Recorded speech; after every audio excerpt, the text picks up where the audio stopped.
everybody. Welcome to the Art of Tracking radio show. Tracking is still alive and well. Join us as we interview master trackers from around the world.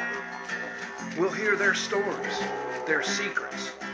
So tune in and enjoy all you hear. Welcome.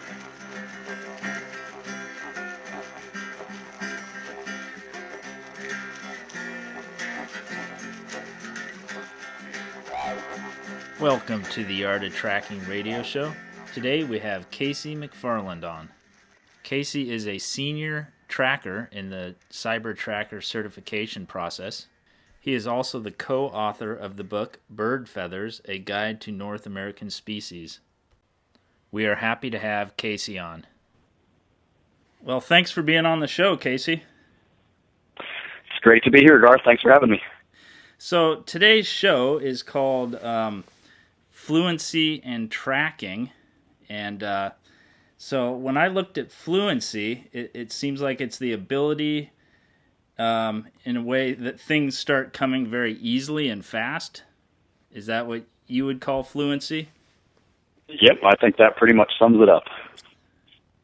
Good. So what kind of things do you do to help people gain fluency? Well, for one, I think it's just an interesting concept to start thinking about. And other than offering particular skills or ways of looking at tracks or whatever, there's not a whole lot that a person can do for another person to actually get fluent. That all depends on them, of course, and on ourselves, of course, and how much time we spend outside, basically, or in the books or whatever it is that helps add to that layering of experience. But, you know, when I started thinking about this, what's kind of cool about the role as an evaluator is we have lots and lots of time to just basically stand around. And for those of you who have been around us, when we're too many evals in, we sit around and hit bushes with sticks and things of that nature. But we stand around and we have the opportunity to watch people look at tracks. And I've always watched myself look at tracks too, which is cool, and to begin to see where I was recognizing things more rapidly. But it's really fascinating to be able to watch other people look at tracks. And there's always this moment where you can recognize this really beautiful smoothness that someone has. There's this kind of relaxed nature about them. They're calm, and they will walk up even on extremely challenging things and look down, and it's as if that thing just jumps up and pops right into their brain, and they know what it is based on all kinds of information that perhaps we can't even really qualify. But and so that's been really cool to watch, and also a really interesting question about what's happening when we get stuck, when we're looking at something and we aren't fluent in that language of tracking. Yeah, so fluency is equated to language and literacy a lot. So right. It's kind of nice to see that equated with it in tracking also, because would you consider tracking a language or a form of communication? Absolutely. And we've been kind of dreaming on this. I think that's been a concept for many, many years. But it's interesting to watch because, you know, what's one of the things that I think is so beneficial about traveling, even if it's within the United States, we're always encouraging ourselves and other people to leave their homeland, so to speak, and move into a new environment and begin to apply that language over new species. And then it gets really exciting when you drift across the continents and begin to have the opportunity to see things. For instance, in Europe, when we're running evaluations over there, they have a European otter and a European badger, and the otter is very different than ours. I shouldn't say very different, but it's different. Has slightly different morphology, but you can immediately layer, you know, thousands and thousands of otter tracks that we've picked up here, and you just see otter. And the same with badgers. Their badgers are quite different in build, and yet it's very easy to apply that language of experience and be able to sort through them even in very challenging situations and recognize what's there and what's not, and be able to sort of filter out in really effective ways. And it's kind of cool. You get, if you go to Africa, say, you will see corvid tracks immediately, and you will recognize them to be something like a crow or a raven. And when you know a little bit about who's there, you can also apply your knowledge of that, and it comes very readily. So you're talking about being able to see morphology-wise, see similarities and get it into a certain class of animal, but you're also talking about seeing beyond just the morphology, but seeing behavior in the tracks. Exactly. Also? Yep. And of course, behavior changes, but there's still, I remember the first time I saw, Mark Elbrock brought a group of guys from South Africa back in 2007, and it was cool to see what these folks could do in the field just based on their knowledge of behavior. And so suddenly I was able to watch people predict what deer were doing and how these trails that we were crossing were sort of interlacing and how they were related to one another. And it was just amazing to watch these, people foreign to this soil be able to get such a good read on our deer. It was kind of mind-blowing. And so, yeah, behaviorally, there's a lot of translation as well. And then, we'll leave it at that for now. So across all these different, across the world, tracking is kind of has a universality to it. For sure. No doubt about it. And so how does one go about going from being a beginner on the journey to being fluent? That's a great question. And it really, all it boils down to is time. And obviously we can't force fluency. That would be like, it would be like trying to have a kid who's just beginning to understand the alphabet try to read Shakespeare, say. But what's nice about this journey, even if it seems long or we want to be fluent, but we're still kind of struggling through tracks that we find, the other thing to keep in mind too is that we're not always going to be fluent with everything. And people will become more fluent with things that they encounter a bunch. So somebody in their local haunts might have tons of raccoons and possums, say. And so when they encounter that across environments, they will be able to read that very well. But when you introduce them to mink or other things, it might take just a little bit of time to help pick that up. But what is nice is what I think happens in there is that no matter what we're becoming fluent with, it helps us more readily become fluent with other things outside of our knowledge zone. And so all this really boils down to, if someone is struggling, let me put it this way. Rarely do I see someone struggle with a red fox track if they've seen, say, 5,000 red fox tracks and looked at them. And so if we want to be fluent with things, all we're really trying to do and striving to do is to build that experience. And people hear me talk about this at the end of evals about what does it mean for a human being and a human mind to have seen 1,000 elk beds or 1,000 otter trails. And there's no doubt that someone who has seen 1,000 otter trails sees otter differently than someone who has seen 5. Yeah. And that's really all the stuff comes down to. And the nice thing about it is that even if we would like to be more fluent more quickly, the journey of getting there is, of course, very satisfying because all we're doing is going out and sniffing around and looking at stuff. And we just build it slowly over time. Was there a time when you noticed in your own tracking where you could say, you're reflecting on some of your own experience or something and realized that was pretty fluent? Did you remember back to when you started becoming fluent? There's no real moments. I think that we all have these kind of hallmarks where you feel really proud of something that happens. And I can't really remember specifics, but I do think that that probably really started happening. I think for those of us who are really passionate about wildlife and wildlife tracking, I think our brains are kind of are geared that way, and so we learn quickly and kind of cruise along. And then what really happened for me, I think, is I started solidifying that ability when I became an evaluator. And there was just something about that process for me that had me like needing to find a lot of things and to find a lot of things that I knew what they were and knew that I could describe really well and how to describe them. And I think that's when I started being able to do that quicker and quicker. And it's actually interesting to think about because I noticed my colleagues doing the same thing.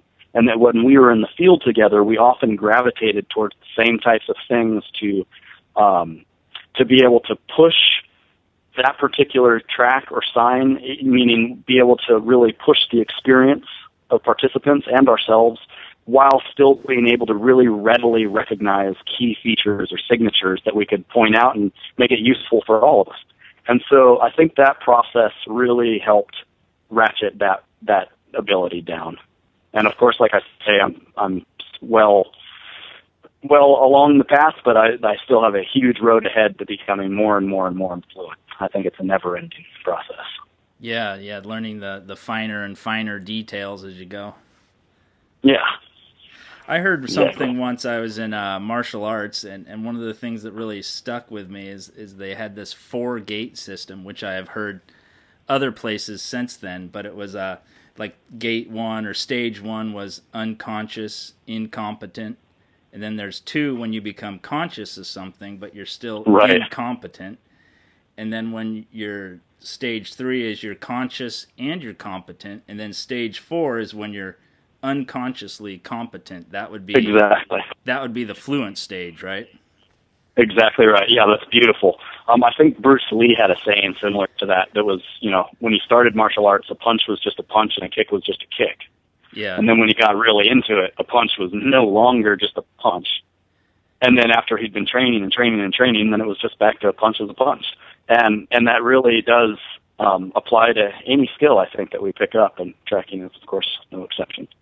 So when we're at an eval, for example, and we're all sitting around and studying, we're at the stage where we're all talking about that track.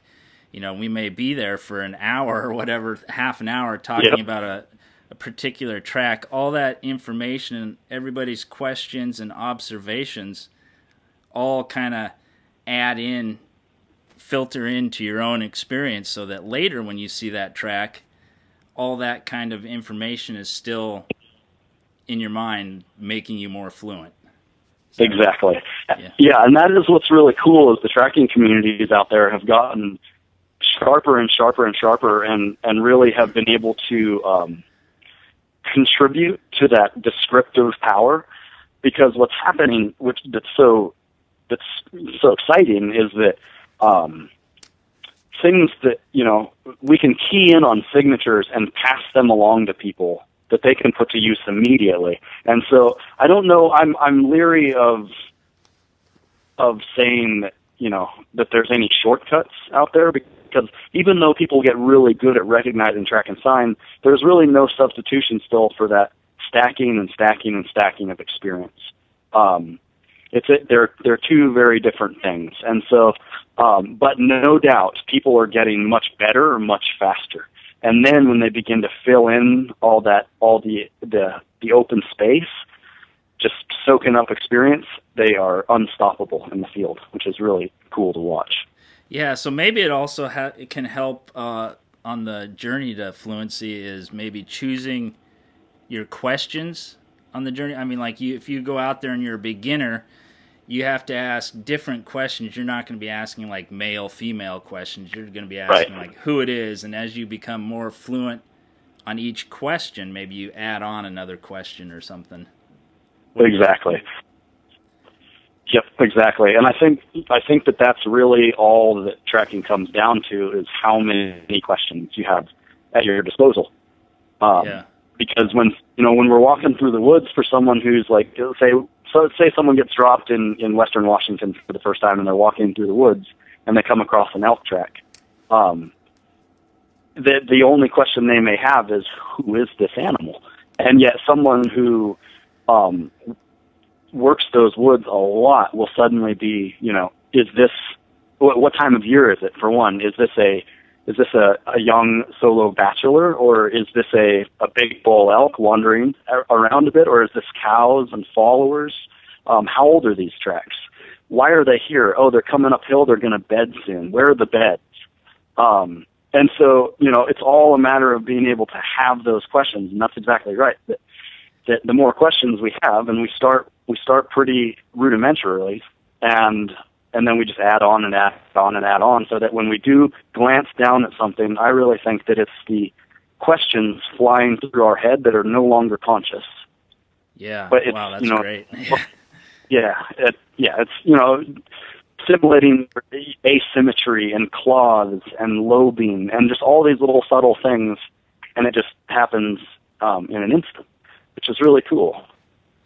Yeah, so we have tracking, I guess, from what I've learned from John Young and stuff, is it's kind of broken down into those different arts, the identification, interpretation, trailing, ecology, and all that. So, yeah, I guess as you just keep going, you keep adding layers of the arts all around it. Exactly.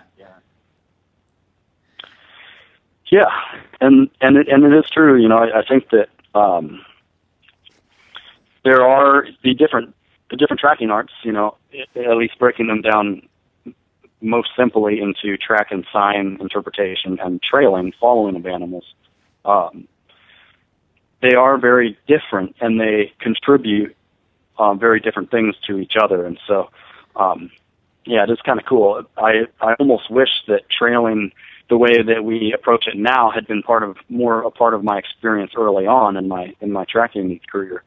But it wasn't. It was very different back then in North America. So, but it's kind of cool to be watching these folks just soaking up track and sign, and then really beginning to understand what it means to effectively follow an animal too, and be able to allow what that teaches us about learning how to figure things out to track and sign, which is really cool. So, good benefits.